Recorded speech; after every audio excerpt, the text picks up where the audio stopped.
Yes, nkwaniriza kadde kano oli otya gwe na following Fad TV. Nenkwebaza negamba ati wakola kyamaanyi. Kakaono owa TikTok yafuuse musamize. Kakaono abonyebonye n'ensi eno, abonyebonye n'eggwanga Uganda bane, abonyebonye n'ensi eno.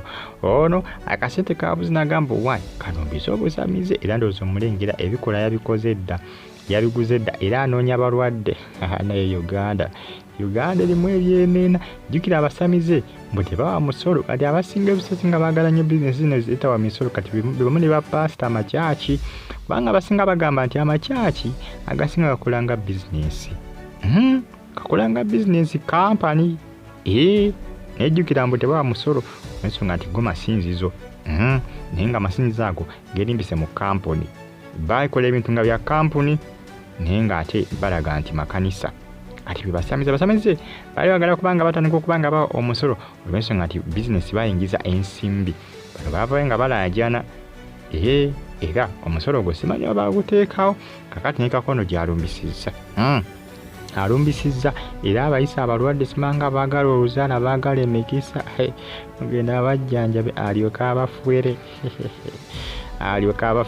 Kakaono omusajja wattu akooye okuvumibwa ono abeerusi ku live zooko naye ng'abayayi bajja nga abagala okubanga bamuwaayo akasente ekivaamu bivumo nakumuwebwa nakumusabula agagambo gali agazito.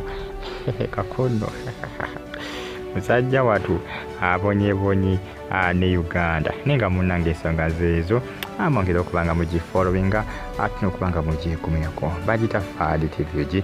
Updates mba nazo each and every single day. Gamba nti comment section weeri awo antro baka mu comment section ate osigale ng'ogifollowinga bamuyita Kakaono TikTok wa Uganda ne muntu wange abonyebonye ne Uganda abonyebonye n'ensi omusajja wattu abonyebonye n'ensi lwakuba ekimuneewunisaako abeera mu nnaku naye abakazi oba abajjawa ekyamazima ky'abakazi neewuunya wa gy'abajja alinga bagaba abakazi baagala balina ssente kati Kakaono alina ssente ki naye abakazi olwo bwana obwo ng'aleeta omulala ne wiiki tewera ng'aleesedde omulala ne wiiki tewera nga yaleese omulala abakyusa nga ngoye muntu wange bamufa bitole era baagala emikisa. Kakaono ow'oku TikTok yafuuse Musawo Muganda mugenda abajjanjaba babawe omukisa ogutagambika abadde ayanira akakadde ojja vaayo akuteredde mu nsawo ojja genda ova ojja kasanga mu nsawo nga kakatuddemu ayayanira okugaggawala ensimbi ojja zisanga mu nnyumba nga ennyumba ejjudde ensimbi ye bw'atyo bwakola ki ye bw'atyo bw'agamba agamba nti yajja kujjanjaba mu ngeri bw'etyo ajjanjabira bava kwe ne bagamba ojja kulindamu leeta simalanga enkoko yagamba nti omuntu alagaana ensimbi z'olina okuba nga omusasula ng'akolera ekyamagero nga naawe otya. Bamuyita Kakaono Kakaono TikTok on YouTube platform ojja kuba ofuna ebisinga ate ebyakabi bagita Fad TV. Ono agamba nti akooye okubanga ayisibwamu amaaso n'okutyoboolebwa oba n'okutyoboolwa ku social media.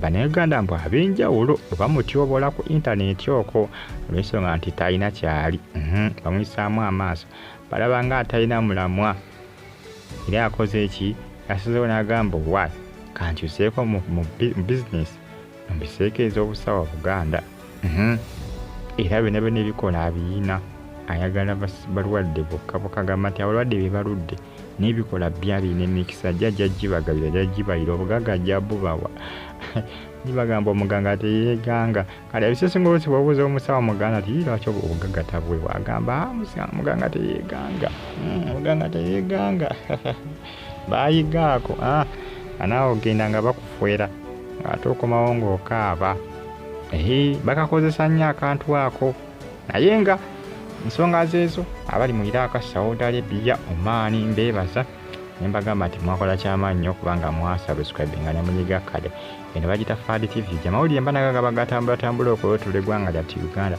ne mbagamba nti ne ka comment section weekali awo so otera obaka mu comment section ate osigale ng'ofollowinga Fad TV nkwebaza gwe ne yasubscribinga n'onyiga kale nti wakola kyamaanyi nnyo kubanga wasubscribinga n'onyiga kale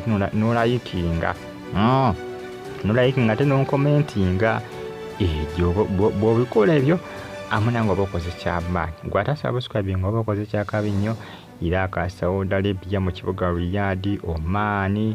Bagamba nti mwenna muli battabu nnyo okubanga mufollowinga Faali TV. Bamuyita Kakaono. Abagala emikisa obugagga mugendeeyo abayita abayita nisimanyi oba n'abafuna baaba banegana nga bagenda babuuka bale bakadama batanga ensimbi ute bakyazitya nagalaale batyo kati Kakaono yikawedde ddaaka ke simanyi oba n'abafuna nga ye bwasubira naye ng'agamba ki bizinensi yakitandiseewo mu butongole mwongere okubanga mugifollowinga. Kakaono ku TikTok yafuuse omukisa wa Muganda yafunye ekifo kigazi nno yafunye ekifo kigazi bwagenda mbokolera emirimu gye wagazi bitya naye obaani yamuwadde abantu wano bagamba mbu yaguzeewo naye sikkiriza wantu wagazi bitya bwagenda okubanga abajjanjabira obaani oyo waliwo yamuseetinze mu kibizinensi kino simanyi tujja kuba tumanyawo gye bijja okubanga bikomekerera. Mwongere okubanga mugifollowinga Faali TV gimubeere bulungi. Mbagala nnyo mwenna ate musubscribinge munyige n'ekkale bw'ona subscribinga n'onyiga kale ojja kuba receivingawo notification nga taddeyo vidiyo empya. Mbagala nnyo mweraba.